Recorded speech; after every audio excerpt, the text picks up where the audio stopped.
back here and online again here on this Tuesday morning on AM 1450.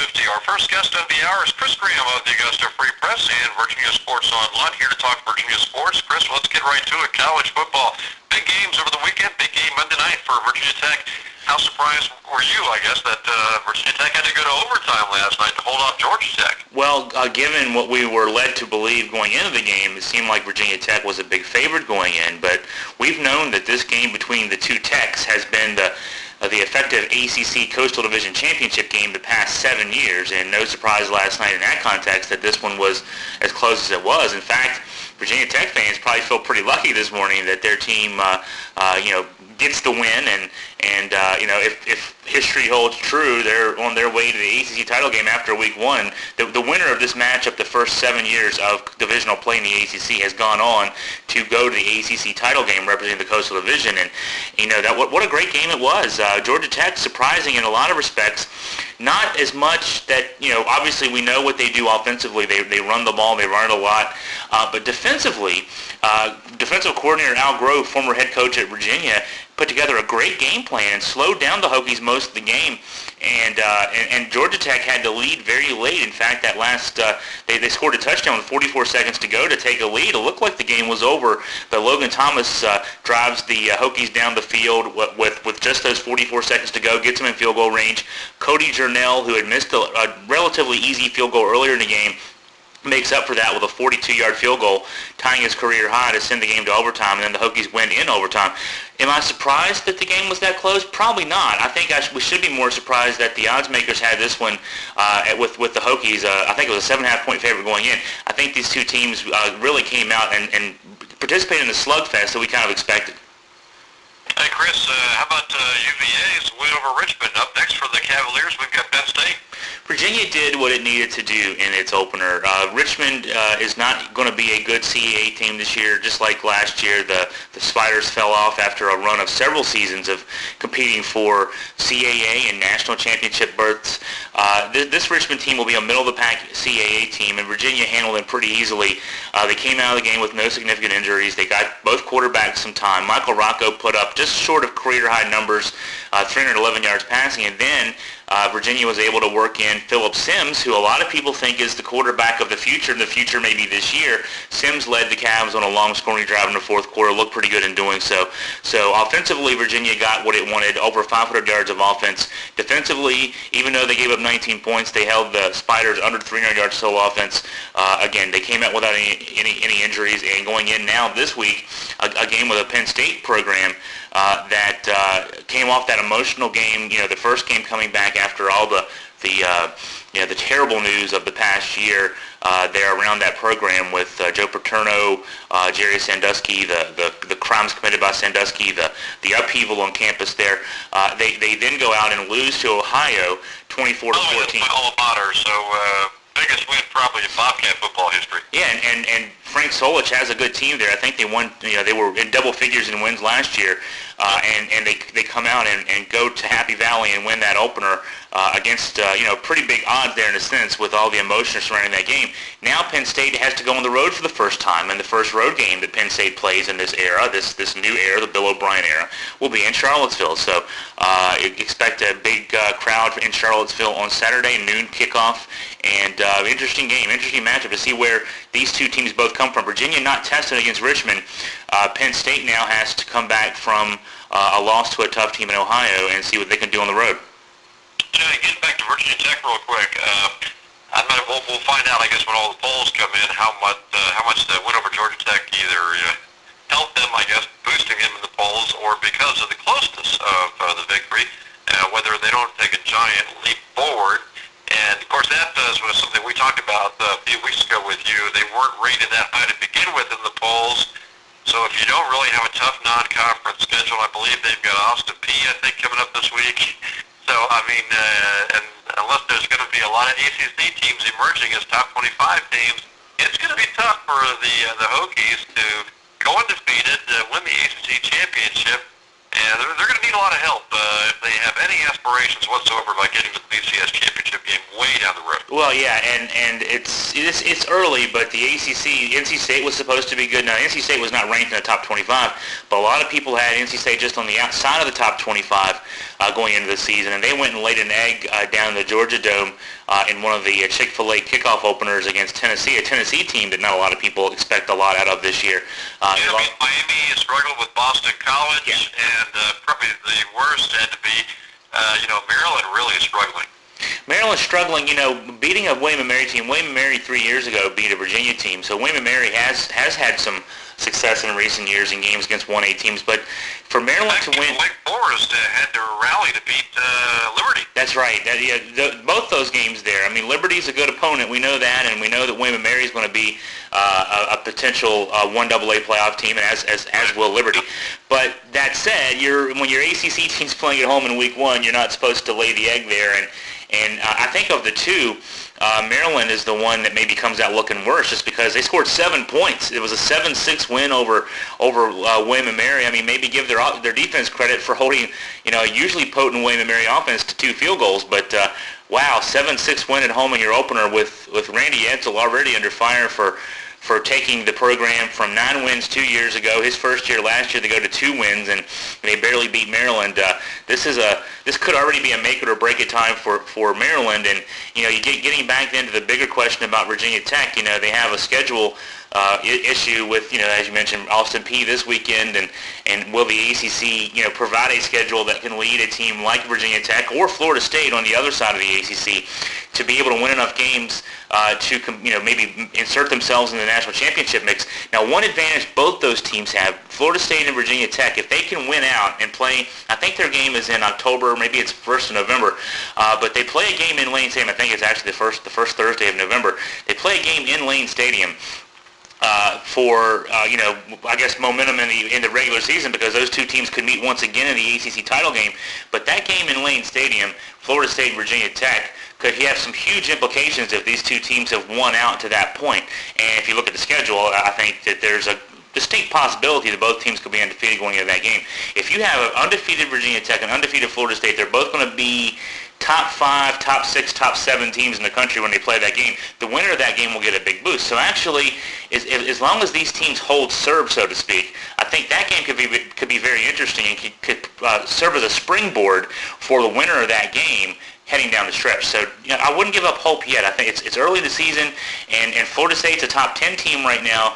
Virginia Tech probably is going to, they might fall a spot or two with this win over Georgia Tech, but I think there's enough respect for Georgia Tech out there among, those who cover college football. Even though they're unranked, that win is still, to win a game like that is still impressive enough. So I think that the ACC could still sneak a team into that national championship mix, but it's going to take both Florida State and Virginia Tech, winning out until they play that game in November.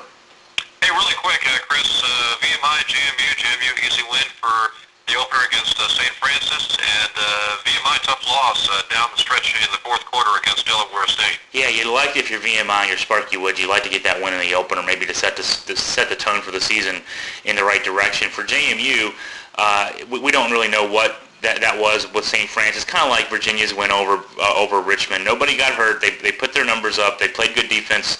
Now they get ready for Alcorn State in JMU's case, and then in a couple weeks they have West Virginia in FedEx Field, the Redskins' home field. But Alcorn State's going to be a tough opponent this weekend, and for JMU, what they wanted out of the St. Francis game was a chance to get some guys some game experience, and hopefully nobody gets hurt, and that's what they got. So JMU's on the right path as far as that goes. How about the pros opening up this weekend too, and our 3 regional teams, Carolina taking on Tampa Bay in the opening week. We've also got Baltimore next Monday taking on the Cincinnati Bengals, and Washington with RG3 taking on the Saints.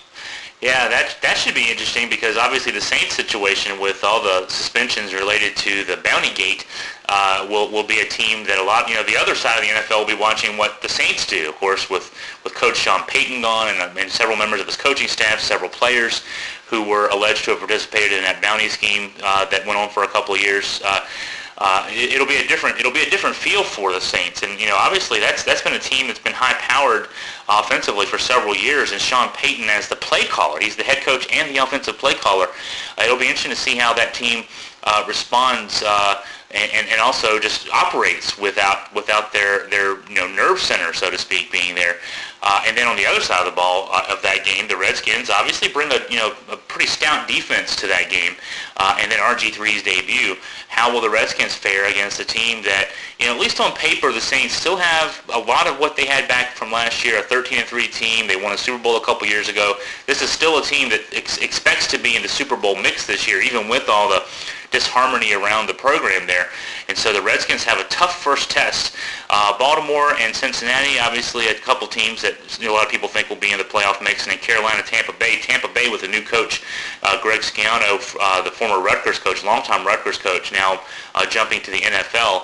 And Carolina in year 2 of the Cam Newton era, and I think expectations are a little higher there than they have been in quite a while. With the numbers that Newton put up last year, the team only went 3-13, but I think some people expect now Cam Newton in year 2 will flourish as he did statistically last year. But I think that people now expect him to make the next big leap, which is to do well statistically, but also win some more football games. So, yeah, very interesting weekend. Of course, it starts tomorrow night of all nights. It starts on a Wednesday night with a big one between the Cowboys and the New York Giants, the defending Super Bowl champions, who it had to match up in weeks, I guess it was week 18 last year, but the final weekend of the regular season for a playoff berth in a game that the Giants end up winning, knocking the Cowboys out of the playoffs. The Giants get the playoff berth and go on and win the Super Bowl. So, we kind of start the regular season where it ended off last year, and it'll be very interesting to see how that one turns out.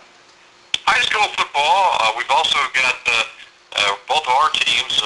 Perry McClure last week lost to Buffalo Gap 21-0, and a couple of weeks they go back up to Riverhead, I guess up there in Greenville in Augusta County, and Rockbridge County struggled in the first half to beat Waynesboro, but then had a big second half, and they now invaded Augusta County coming up next Friday. First road game for Rockbridge. They get a Port Defiance team that has looked pretty decent in its first 2 games. Of course, in 2 weeks they get Robert E. Lee at home at Rockbridge County High School, and Lee had to, again, for another season, had to survive the last seconds against Wilson Memorial last Friday. Yeah, Wilson has played even, if not played better, in each of those matchups, and it comes away 0-3. What a big win that would have been for that program to have finally gotten over that that hump there. But Lee figures out a way to hold on. And Fort Defiance, you mentioned, another big win this past week over a Stuart Straff team that was in the playoffs last year, and Fort had to hold them off a couple times in the fourth quarter to post that 3-point win. And you guys saw Waynesboro. Waynesboro can play well for stretches, and certainly did in that game, but just had one bad quarter like they did in week 1 against Wilson Memorial. And yeah, they ran the option pretty good last Friday, but it looked to me like they just got worn down in the second half. I recall at least 3, maybe it was 4 times in the second half against Rockbridge last Friday, where Waynesboro kids, it might have been 5 times, had cramps, and it just looked like they got just worn out in the second half. Yeah, they have lower numbers, but Derek McDaniel has them playing better football, and so and Rockbridge traveling up to Fort Defiance this week for its first road game. That should be a tough matchup. Fort Defiance has some momentum and some confidence, I think, after a couple of early wins, and they now bring in a Rockbridge team that's also 2-0, and I think that could be a very interesting matchup this week. Maybe one of the games of the week this week, just because we'll get a chance to see which team's for real, so to speak. I think that there could be questions about both teams, even with their nice record so far. But this will give us a good test to see where those 2 teams are. And lastly, Chris, we've got a little discussion on Major League Baseball. Of course, the big news remains in Washington. Steven Strasburg looks like he's going to be shut down in another couple of starts, and Nationals fans just really have a hard time figuring all of this out, I'm sure. How you can shut down a pitcher when you're driving for the best record in baseball, how you can shut him down with the postseason, obviously about a month away. And if you were serious about this, and apparently they are, about shutting him down, why would you factor in, skipping a start or making sure he pitches no more than 5 innings in each start? so you can leave a little something in the tank for October. Well, there's that, and you could have started his season a little later. I mean, there's some things there's some things you could have done, definitely. I mean, there was a season a few years ago when I think Roger Clemens was pitching with Houston. He was late in his career, and he knew he didn't want to pitch more than half a season, so he didn't, or the number of innings that would be equivalent to half a season. So he waited until I think it was June or July to get started, and of course it was. But, I'm sympathetic to the argument that we don't want to throw away a 10 or 15 year career for just one season. But on the flip side of that, I mean, in the postseason, we might be just talking one series, one start for Steven Strasburg, and in all likelihood, especially if you're going, let's say, a four-man rotation to reduce the load on Strasburg, even if they go all the way to the World Series Game 7. Again, we're not talking about that many starts, that many innings. So how often can Washington, say we're going to get to this stage where we're one of the teams to beat in the postseason? I mean, you just can't assume that's going to be the case for the next couple of seasons, and Steven Strasburg will have plenty of shots at it. That's the frustration point for Nats fans, probably, that, one, they haven't been there for a long, long time. Washington baseball fans in general haven't been to a World Series since the 1930s. They haven't won one since the 1920s. And it's a little bit of hubris to think that, well, we've got a good young team, we're going to be there the next several years. I mean, look at the couple of different scenarios. Look at the great Braves teams of the 1990s and early 2000s. They won 14 straight divisional championships. They only won one World Series, and I think they were only in 4 or 5 World Series, if you want to say only, in that stretch of time. I mean, I'm a Reds fan, and we won the World Series in an upset over Oakland in 1990, or at least some people called it an upset. And correct me if I'm wrong, I don't think they've been back to the World Series since 1990. That was 22 years ago. Well, even the Big Red Machine teams of the 70s, they had a great run with that Big Red Machine, but, also the Dodgers were also good in that era. The Phillies were good in that era. So you can't assume that, and what you have to assume in baseball is, well, okay, we're having a great run this year. We have the best record in baseball right now. The Reds and the Nationals trade that back every other day. But right now we're competing for the best record in baseball. Things have been going pretty well for us, but what happens next year? What if another pitcher gets hurt? What if, what happens in baseball a lot is, somebody loses effectiveness. One of your key hitters suddenly isn't a good hitter anymore, or, injures something and can't play as well anymore. I mean, so much can happen in baseball. So many moving parts to a good baseball team. If you got a chance to win now, you win now. You don't win in 5 years, because 5 years might not come. This team might not be the same core in 5 years. It might not be the same core in 2 years. So, recently the Rangers teams have been pretty good. I think this is the 3rd or 4th year the Rangers have been at the top of the AL, for example. But you have to wonder at some point in this day and age with the not a salary cap, but the luxury tax that effectively acts as a salary cap. There's much more competitiveness in baseball. But if you got a chance to win now. Don't put it off in the future. And that's what Nats fans are probably very frustrated about. And I'm reading right now, I have it up on my computer screen, Chris Medlin, very similar situation for the Atlanta Braves. He's coming off Tommy John surgery. The Braves wanted to limit his innings this year. So what they did with him was they actually started him out in the spring, working him out of the bullpen to keep his innings down. He worked out of the bullpen for about the first half of the season. And then they worked him into, 4-inning appearances, 5-inning appearances. Now, we're in September, he's got lots of innings left to pitch, and he's very effective. Actually, the Braves, he's got a 7-1 record, and including his relief appearances, 18 straight games he's pitched in, the Braves have won those games. So, he's another way to have treated this.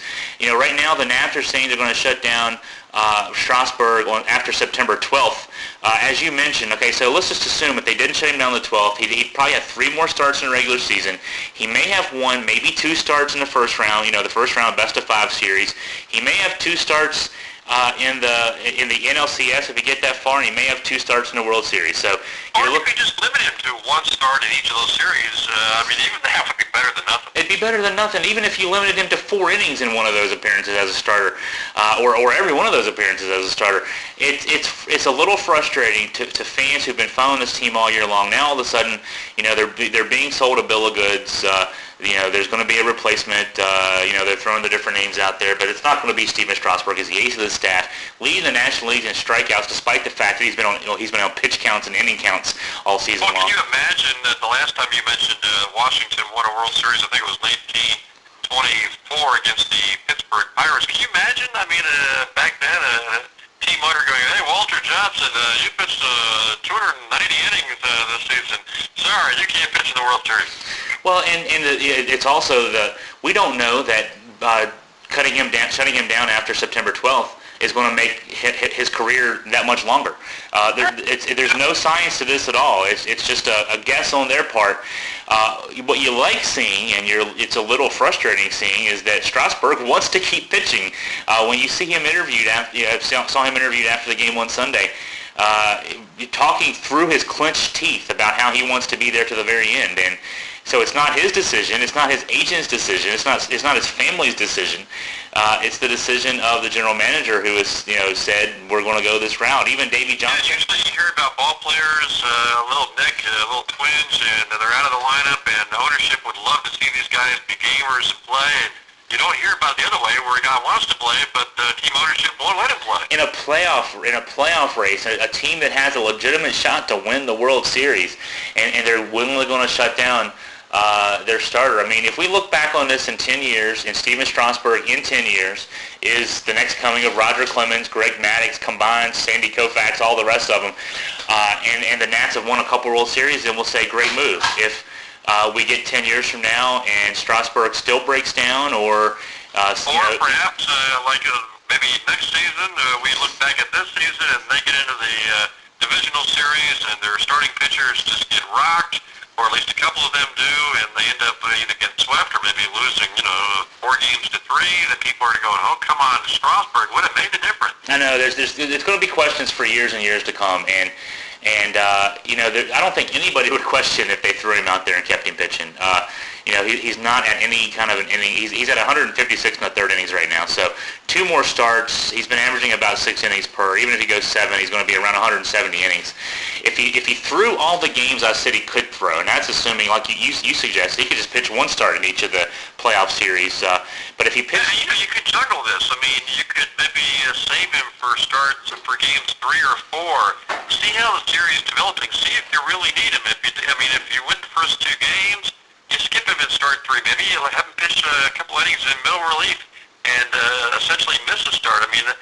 Perhaps save him for the postseason, but don't use him unless you really have to. Even if you used him to the full extent of what he would likely be used for, he might be around 215 or 220 innings, which is by far not a huge workload on a pitcher. Right. Justin Verlander last year was over 260 innings. We've seen Greg Maddux, guys like Greg Maddux and Roger Clemens put up several years in a row of 270 innings. So it's not, you're not asking the guy to go out there and do a lot of heavy lifting. And that's if you go to Game 7 of the World Series and you have him pitch to the fullest extent of what he would pitch to.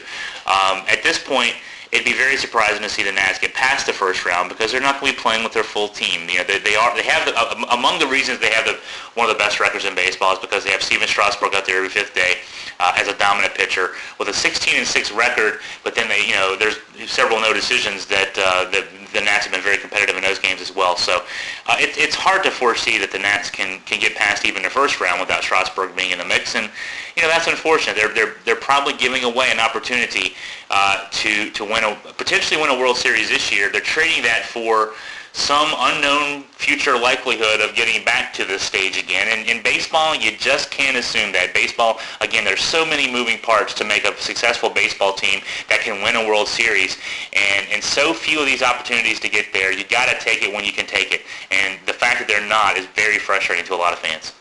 So, Chris, to wrap things up sports-wise, what do you got planned for the Augusta Free Press and Virginia Sports Online, at least for the coming days? Coming days, a lot of focus on football, especially with the big game in the state this weekend being UVA versus Penn State in Charlottesville on Saturday. I'll be there on Saturday, reporting from the Press Box Live, blogging during the game, and then, of course, we'll have coverage after the game as well. So we'll lead you up to that game with some press conference notes and some other news and notes about the team. Also, we'll keep you up to date on Virginia Tech football in the aftermath of this big win over Georgia Tech heading into Austin Peay this weekend. We'll keep up with Frank Beamer and what's going around the Hokies program and the others, VMI, JMU, and more. Okay, Chris Freeman with the Augusta Free Press talking Virginia sports. Back for more of Online again here this Tuesday morning on AM 1450 right after this.